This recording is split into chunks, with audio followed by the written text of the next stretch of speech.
প্রথমবারের মতো কৃত্রিম বুদ্ধিমত্তা বা এআই ব্যবহার করে নতুন ভাইরাস তৈরির দাবি করেছেন মার্কিন বিজ্ঞানীরা।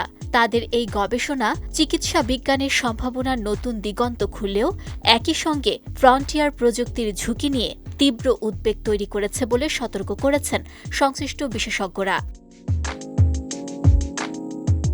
বিজ্ঞান বিষয়ক সাময়িকী সায়েন্সে প্রকাশিত এক গবেষণাপত্রে বলা হয়েছে, স্ট্যামফোর্ড ইউনিভার্সিটি, এমআইটি এবং হার্ভার্ডের ব্রড ইনস্টিটিউটের গবেষকেরা প্রাকৃতিকভাবে সৃষ্ট এক ধরনের ফাস টেমপ্লেটকে ভিত্তি করে এআই এর মাধ্যমে হাজার হাজার জিনোমের নকশা তৈরি করেছেন। এরপর গবেষকেরা এসব নকশা থেকে কয়েকটি জিনোম সিনথেসাইজ করে ল্যাবরেটরিতে পরীক্ষা চালান।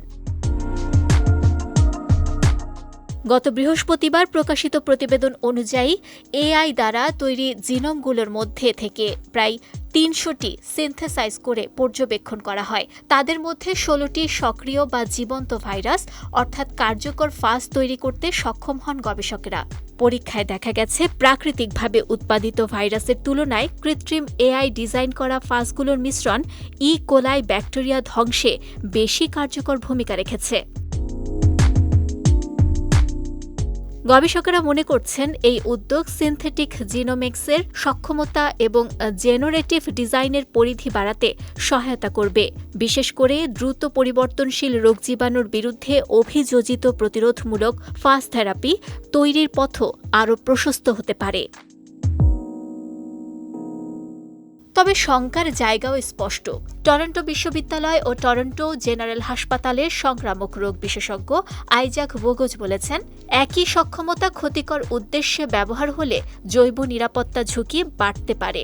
তাই প্রযুক্তি এগোনোর সঙ্গে সঙ্গে শক্তিশালী সুরক্ষা বলয়, যাচাইকরণ ও তদারকি জোরদার করা জরুরি।